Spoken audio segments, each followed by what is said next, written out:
Hey, before we get started, I want to talk about some bad actors in our industry. These actors are disguising themselves as financial advisors, and they're really just financial salespeople, and they're trying to sell annuities. Annuities are products generated by insurance companies, which are really good for the insurance company to sell, and it's really good for the advisor or salesperson to sell to you, but it's not that great for you. We have a white paper on our website, Buyer Beware, at the very bottom of the website. Put in your email, and we'll send it to you on why you should stay away from these annuities. Thanks for listening.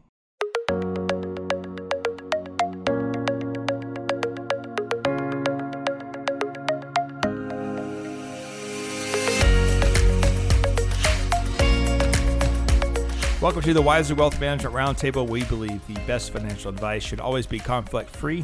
I'm your host, Casey Smith. Guiding you to financial freedom are my co-hosts, Brad Lyons and Matthews Barnett. Hey, guys. Hi, Casey. How's it going? So we are into week 2 of our new space, and you can see that on Instagram. Hadley here has posted to our Instagram some recent pictures.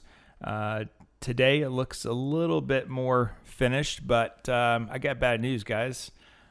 Furniture, man.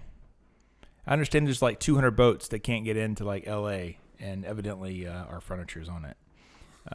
You order something right now, it takes a couple of months for it to come in. Everything's on back order. We're going to be sitting on boxes here for a while, unfortunately.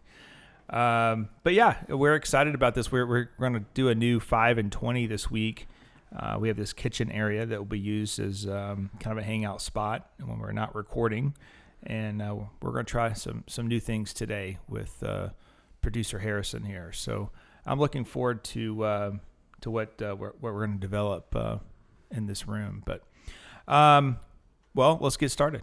This week is something that I think we do more of than any other task here, and that's helping people think differently about mortgages. I feel like this is a conversation we have with every single client that comes into the office.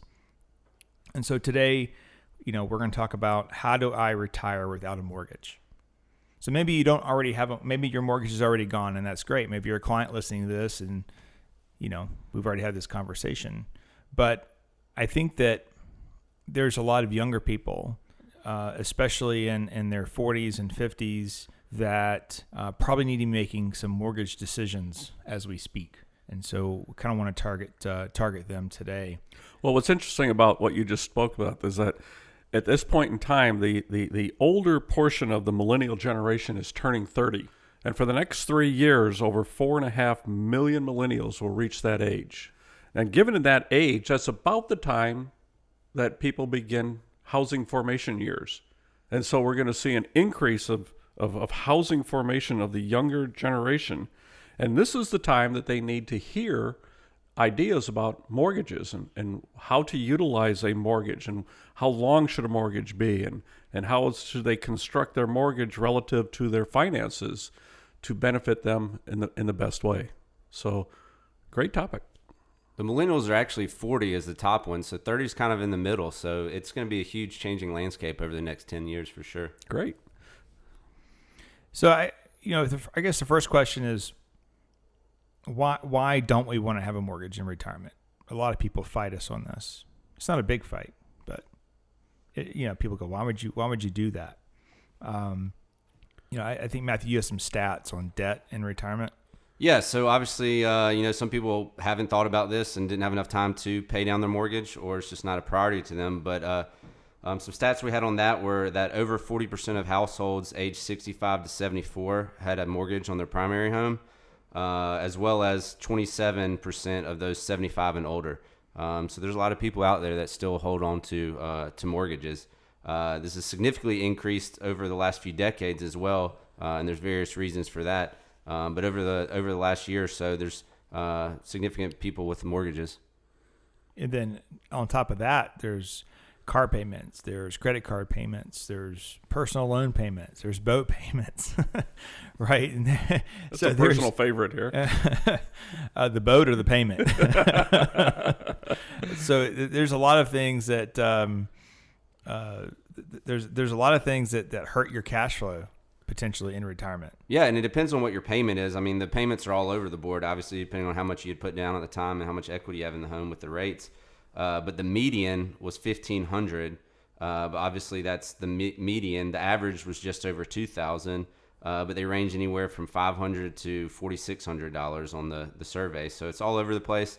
Obviously, in the South and the Midwest, mortgages are actually a little bit lower. Although in the city like Atlanta, it's probably similar to some of the higher places in the country. Cash flow is an interesting point in retirement because it's something that people don't really begin thinking about until they reach that retirement age. And by then, it's going to be very difficult to make drastic changes to their income flow, going forward. So what we like to do is to talk to people prior to retirement and show them what that cash flow looks like with and without a mortgage. And it can be drastically different. And it's something that most people perhaps haven't really thought of until they speak with somebody like us. Another reason to have it,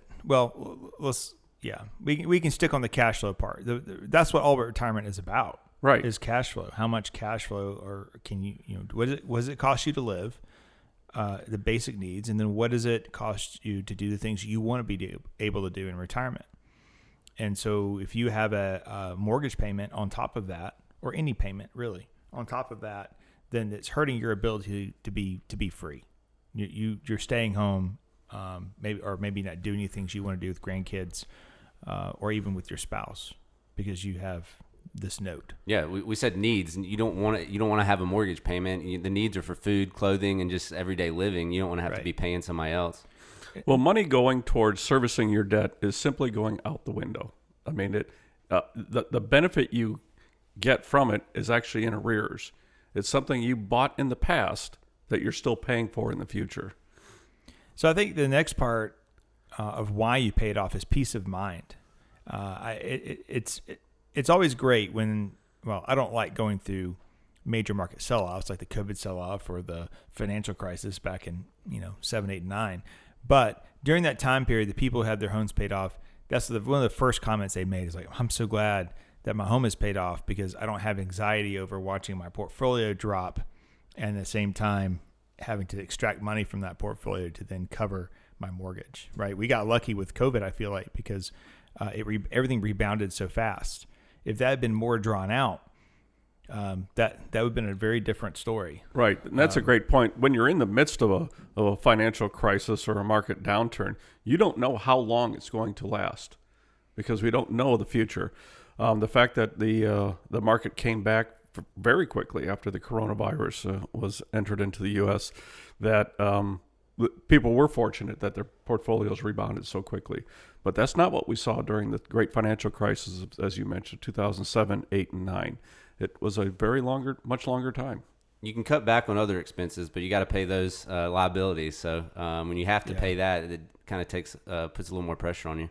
Another reason you might want to pay it off is just declining wealth or pressure on the portfolio. So when we determine to pay off a home, it's not based on these principles solely. There's math behind it. And it's extracting money out of a portfolio, especially if it be an IRA. It's extracting money out of a portfolio to pay off a debt and then rerunning the retirement calculation. 9 times out of 10, when you rerun your retirement calculation after not having that mortgage payment, you actually can live on more, right? So you have if you leave the money in, you leave the money invested, and that money is growing, that's advantage you, right? Then you think, well, I'll pull that money out and I'll pay down on the mortgage, or pay the mortgage with it. There's still some portfolio relief not having to pull that money out. So not having that portfolio pressure typically allows you to have a net more in your pocket. You're also, too, in that calculation, if it's an IRA, you're trying to cover a $2,000 or $2,200 a month mortgage. Now you don't have to pull that out of the IRA anymore, so your tax liability comes down. So your tax liability is lower. That means everything switches to where your net flow is higher without the mortgage, even leaving the money invested, if that's an option. We like to look at some surveys because it gives us an idea of what people are thinking out there. And the Employee Benefit Research Institute does a lot of surveys on retirees. One of the things that they found out in a survey is that people simply feel better in retirement when they can see their net worth continue growing. The respondents said somewhere over 30% said that they just simply feel better when they see their account balances going up. Actually, running out of money was not the greatest motivator, but rather it was more like, I've worked all my life for this money. I'm going to use it for my retirement and for my expenditures and for my lifestyle. But anything that's left over, I'd like to make sure that it goes to good use also. The idea of just spending it down for no reason, over 37% said, that just seems unnecessary. I don't want to do that. By paying off your mortgage, as we're talking about today, it allows your portfolio to have greater worth, and compound interest is in your favor, as you said. So yeah, the goal is always to be building wealth. It's not to have declining wealth really at any point in your life. I mean, yes, you can spend down to zero. It's hard to spend down to zero because zero needs to end with you, and no one knows how to time that, right? So people say, I want to spend it all. Well, that's great, but at some point you're destitute or you left a little. Your choice. So it has to be. I think in retirement you don't have to keep building wealth, but you certainly should be maintaining wealth for a good part. Now, what we see at the end of the retirement charts, if you get past 80, 85, 90, inflation has come up so much, and you haven't worked, right? So to keep and you probably have a little more conservative portfolio. So what we find is those last 10 years are very expensive, and that's not even really accounting for healthcare. Yeah, healthcare, assisted living, or assisted living is not horrible, but nursing home is. So you have to account for that. So having a paid off home actually gives you a little leverage, and if you're the last one to survive, you could potentially sell that home to help cover some of those expenses. I mean, nursing home costs are $8,000 a month right now. That's a pretty big nut to go after for most people. But I think for most of the benefits in old age, the one that cannot be touched is the home. That's the one valuation that most of the benefit calculations don't include as a value, whereas your bank account, your portfolio account, and other things may be included when determining what government benefits might be available to you.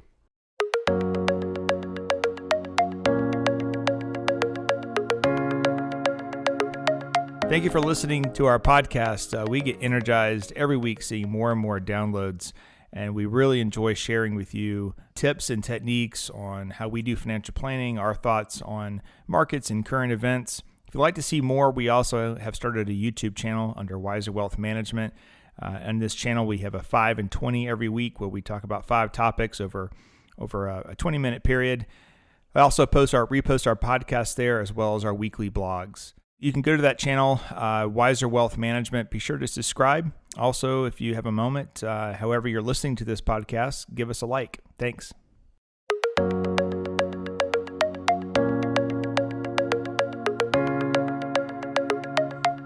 Now, the naysayers already, maybe you who are listening would say, why interest rates are low? I can get a 30-year for 3%, a little less there for a few weeks.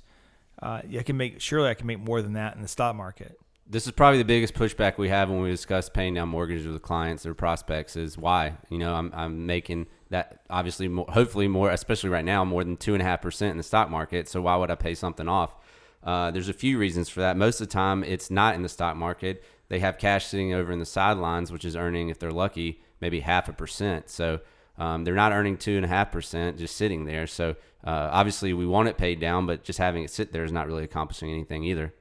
No, and you're also not guaranteed to get anything from the market. Right. People don't seem to realize that. We've had a great 10-year run, have a few little blips along the way, but it's not every decade is going to be like this one.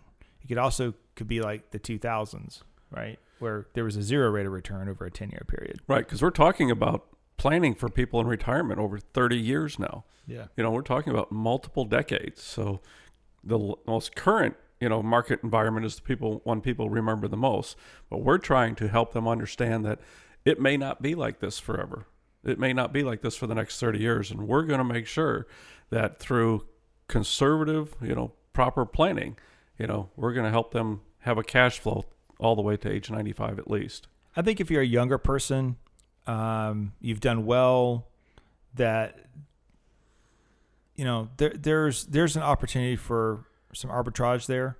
So you're in your 30s. You could pay off your home, but instead you keep the money invested and you're going to pay down on a mortgage. Your time horizon is very long. The idea, though, is by the time you're in your 60s, the mortgage needs to be gone. Right. You have time to pay that off, but also that money you've been investing has had time to compound. So it's Correct. a lot more beneficial than if you're doing it in your 60s over a short time period. Yes. It's really not having that much time to compound or be guaranteed over the short period that it will be higher. So if you're 20s or 30s, do I pay extra on my mortgage or do I invest in my 401k? You ideally would take out a 15-year mortgage and you would invest in your 401k. That's ideal. Otherwise, you'd be 30-year mortgage and you put more into your 401k. And then you can always, once you've established, you make more money, you've established that way, you can start paying down later in life once the mortgage is kind of starting to be paid off more, but you're kind of built some wealth as well. That's right. I think that's appropriate. You have to remember that most people who come see us are probably in their 50s because they're getting ready for a retirement event, when really they should be coming to see us in their 20s and 30s because that's where we can make the biggest impact. but they never think that they should do that for some reason. You make small changes, and at the beginning of a 30-year saving stretch, that's millions of dollars difference. You make small changes with 5 years to go until retirement. It doesn't do anything. You have to make big changes. That is not surprising. That's just human nature. I guess another question I would ask too, for someone older who says that they can make more money in the market and keep the mortgage, is if the mortgage is paid off, would you take out a mortgage to then go invest in stocks? And most people, I'd say 90% plus, are going to say no. They would not borrow in their house and then go invest money in the stock market. It wouldn't just be a no. It'd be of course not. I mean, it would seem so strange that you would even ask that of somebody because their initial reaction would just absolutely not. But the point is, it's exactly what they're doing. Yeah. If they have the assets to eliminate it and still provide for their lifestyle, absolutely. That's exactly what they're doing. Yeah. So I don't, and also too, and I want to get on my soapbox about these big box financial advisors, but every week they're trying to meet quotas. And so typically in our industry, the answer is, oh no, you want to keep your money invested and then I'll send you a little extra every month to cover the mortgage. That's typically what the answer is. But the conflict there is if they have less funds to manage, then they're getting paid less, and therefore they're not achieving their weekly goals as much or their monthly goals with their managers. So you have to understand who's telling you not to invest money in paying off your home, but instead. Well, it's a bank too. Usually they're double dipping, so you're getting some type of loan out of that as well, either on margin accounts or specific loans for things. So, some places in higher net worth, they're big proponents of leverage. We're obviously trying to live debt free and try to, pay down as much as possible. So it's just a completely different philosophy there. Right. Yeah. Okay. So let's talk about how do we retire without a mortgage? You have a mortgage now. How do we do that? It's really simple. First of all is don't take out a mortgage longer than your expected retirement age. So this is a great opportunity to refi if you haven't done it already. Rates are low. They're probably going to be low for a while longer. And you'd simply take out a mortgage that would not, you make the final payment, but you'd still be working. So for someone in their 30s, that's pretty easy. Although that's probably not your forever home in your early 30s, more than likely. I like the 15-year especially at these low interest rates. This is the best time ever to get a 15-year mortgage. But yeah, that's the simplest. Just do the math. If I want to be done by 60 or 65, make sure the mortgage is paid off by then. If it's not, then you need to find a mortgage calculator to determine how much extra you need to be paying on that. And I hate to plug Dave Ramsey here, but he's got a pretty good mortgage calculator on his website. I'm trying to get something very similar so I can plug it. Okay. It's hard to find programmers these days. But Dave Ramsey's website, Ramsey Solutions, he has many calculators actually. But use the mortgage calculator.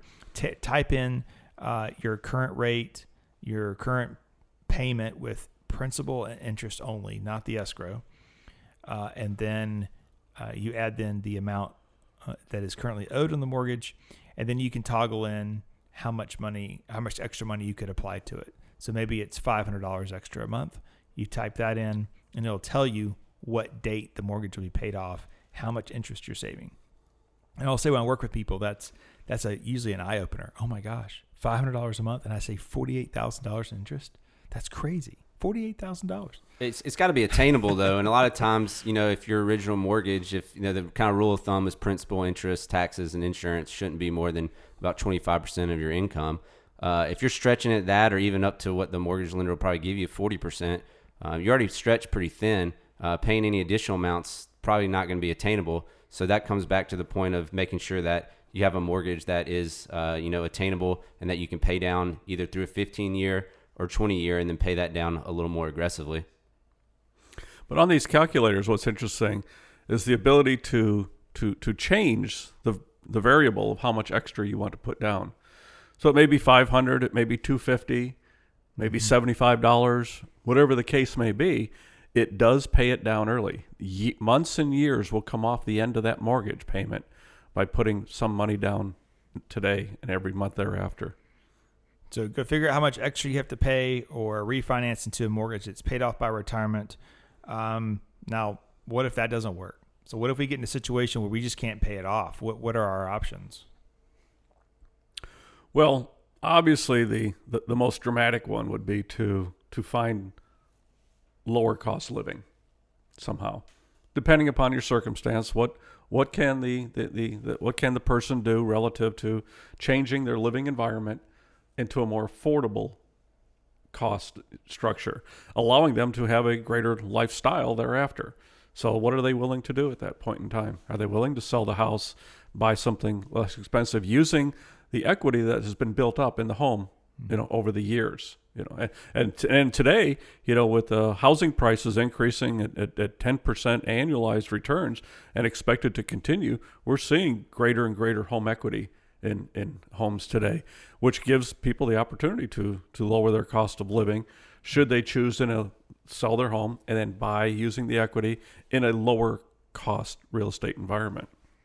You have to be careful. Some of that real estate is appreciated so much you could be downsizing but still paying the same amount for your home. So that is it depends true. what part of town or area you're in. Exactly. Yeah, I think sometimes you have to leave the area to make that work. Yeah, you sell your home for a premium, and then you move to a part of town that has more value or a different town entirely.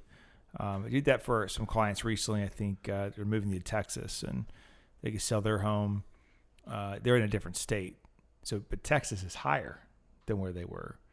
And so, I was like, well, I know you want to be next door to grandchildren, but what if you were, right now they're 8 hours away. But what if you were 45 minutes away, right? So 45 minutes seemed to do it. That purchased and gave them the space that they wanted in order to do that. So you have to think a little differently sometimes, but it is certainly doable. I mean, real estate's local, so it doesn't mean that it's going up everywhere. Right. And there's a lot of emerging areas that you can get in on early and participate in the upside. Even in downtime, sometimes there's areas that still go up. That's true. Right. I would add too that I think if you want to stay where you are, that you look at refinancing into a 30-year and trying to get that payment as low as possible. So if you can't get it paid off, then we want to get that payment as low as we can, so it doesn't affect cash flow as much going forward. We know that we're going to go into the grave with a mortgage payment. And then if it's possible for a married couple, I'd want to have enough life insurance to cover that mortgage should one of you pass away. That way, the surviving spouse, they're gonna lose a Social Security payment, right? Because in Social Security, you get the higher of the two payments. You don't get to keep both. So let's eliminate the mortgage, and that way, probably it's kind of an offset. Yeah, that's why they same. used to have decreasing term life insurance. I don't think they even sell it anymore. But for that purchase, where the amount went down each year with the mortgage, the whole purpose was just to cover the payments, not really for any other benefits. Yep, that's right. All right. Well, I think that there's probably some exceptions to paying off the home. One of those would be pension payments. Pensions are very rare these days, but we see people who come through here. Husband and wife has pensions plus Social Security, so you could be getting $100,000 a year just in guaranteed payments, right? So in that scenario, I feel a little safer carrying that mortgage because we know that we have these payments coming in every single month. We've done that for people to help them get their dream home, actually, just by calculating the mortgage payments the pension payments to cover that, and then they typically have their own nest egg as well, and that nest egg is really not being touched. So I think that changes the game a little bit when you have guaranteed payments in retirement. Another one too is our business owners. They put a lot of money into their businesses, and carrying a mortgage, waiting for a liquidation event, is probably okay. We have several situations where I could see that they're starting to work less. They carry large mortgages. Some of them are interest-only mortgages, but there's going to be a multi-million-dollar liquidation event. At that point, I would say you want to get your primary home paid off. And then any homes that are in rental programs, I'm not as worried about those. I'm willing to let those float through mortgages and reap the income from those vacation rentals. Right. As a general rule, I think we want to pay off the primary home, and any secondary or rental home, it's okay to mortgage those because the cash flows that they produce on their own, they become self-sustaining. That's right. But in summary, you can live on so little, very little amount of money every year if you don't have debt payments. All you have is utilities. And we don't know what the future holds. We don't know what the market's going to give us over the next 10, 15 years. We have a lot of historical averages. We know what we should be getting, but the market doesn't guarantee you anything. We're in a situation where we have a lot of uncertainty as far as fiscal conservative. That's a word we probably haven't said in 10 years. A fiscal conservative in the government. Republicans and Democrats are spending more and more each year on their programs. And at some point, that hurts us. I don't know which generation pays for it, but at some point it hurts us. So you have all these big things that we can't control and that we can't really wrap our heads around the consequences over a 10, 20-year period. But there's something to be said about a paid-off home that no matter what happens in the world, no matter what happens with your own personal finances or your family, that there's a home to go to that belongs to you, at least in this country. Well, it creates a very high level of security for people. You feel secure about your own home. If you still owe money on it, people are going to feel less secure about it. And if you even worse case situation, if you're renting in retirement, if you're unable to own a home, the security is just not there for people the way it is for when you own your home and it's paid for. As to your point, they can't come take it away from you. That's right. I mean, unfortunately, a lot of Americans rely on Social Security, as we've seen. And so, if you have a payment as well as trying to live off something like that, that's pretty tough. If you've been able to plan and pay that down and you can live on Social Security, maybe some other supplements, that's not only the peace of mind, but that just allows you to live a better life. Absolutely. Right. Great conversation, guys. Look forward to the next one. And if you have a moment, please remember to check us out on our YouTube channel at Wiser Wealth Management. Make sure you subscribe, as well as liking our podcast on whatever platform you're listening on. Thanks again. Wiser Wealth Management Incorporated is a registered investment advisor. Information presented is for educational purposes only and does not intend to make an offer or solicitation for the sale or purchase of any specific securities, investments, or investment strategies. Investments involve risk and, unless otherwise stated, are not guaranteed. Be sure to first consult with a qualified financial advisor and/or tax professional before implementing any strategy discussed herein. Past performance is not indicative of future performance.